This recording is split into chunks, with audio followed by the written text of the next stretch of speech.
Military طاقت کسی بھی ملک کی بقا کی ضمانت ہوتی ہے۔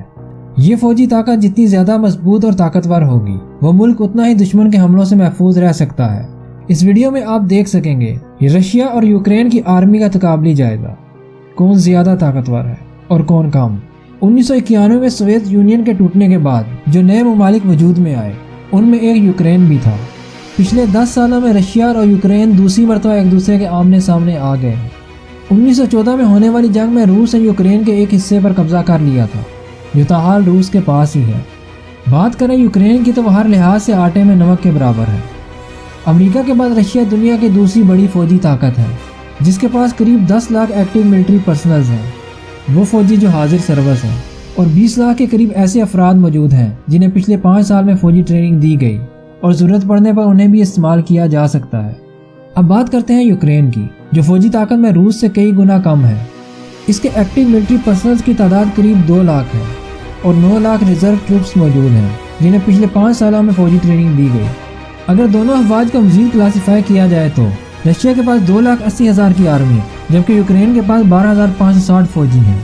رشیا کے پاس 1.5 لاکھ نیوی کے جوان جبکہ یوکرین کے پاس 15,000 نیول فوجی ہیں۔ رشیا کی ایئر فورس 1,65,000 جوانوں پر مشتمل ہے جبکہ یوکرین کے پاس 35,000 کی فضائیہ موجود ہے اور باقی فوجی دوسرے شعبوں میں معاونت فراہم کرتے ہیں۔ اب بات کرتے ہیں ملٹری اثاثوں کی۔ رشیا مختلف قسم کے تباہ کن ٹینکوں کی ایک بڑی فوج رکھتا ہے جس کی تعداد 13,367 ہے جبکہ یوکرین کے پاس 2,119 ٹینک ہیں۔ روس کے پاس 19,783 آرمڈ وہیکل ہیں جو کہ یوکرین سے 7 گنا زیادہ ہیں جبکہ یوکرین صرف 2,870 آرمڈ وہیکل رکھتا ہے۔ اگر آپ یہاں تک ہمارے ساتھ ہی ہیں تو پھر ویڈیو کو لائک کر کے چینل کو سبسکرائب ضرور کر دیجیے۔ تباہ کن آرٹلری میں بھی روس بہت زیادہ طاقتور ہے۔ روسی فوج کے پاس 5,934 تباہ کن ہتھیار ہیں جبکہ یوکرین کے پاس صرف 1,962 کی تعداد میں موجود ہیں۔ دونوں ملکوں کی فضائی طاقت میں بھی واضح فرق پایا جاتا ہے۔ رشیا کے پاس 478 اٹیکنگ ہیلی کاپٹر اور 1,328 لڑاکا طیارے موجود ہیں جبکہ یوکرینی فوج 146 لڑاکا طیارے اور صرف 42 ہیلی کاپٹر رکھتی ہے۔ یوکرین کے پاس 403 سرفس ٹو ایئر میزائل موجود ہیں جبکہ روس 2,830 میزائل رکھتا ہے جو کسی بھی حملہ آور ایئر کرافٹ کو تباہ کرنے کی صلاحیت رکھتے ہیں۔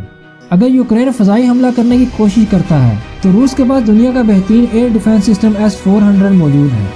زمینی اور فضائی فوج کی طرح روس ایک زبردست بحری قوت بھی رکھتا ہے جس کے پاس 74 وار شپ اور 51 سب میرینز ہیں جبکہ یوکرین کے پاس صرف 2 وار شپ ہیں۔ یوکرین صرف اور صرف ایک ہی لحاظ سے روس کے ہم پلہ ہو سکتا ہے اگر وہ نیٹو کی ممبرشپ حاصل کر لے، لیکن ایسا فی الحال ممکن نہیں۔ امید کرتا ہوں آپ کو یہ ویڈیو پسند آئی ہوگی۔ اگر ویڈیو پسند آئے تو لائک کر کے چینل کو سبسکرائب ضرور کر دیجیے۔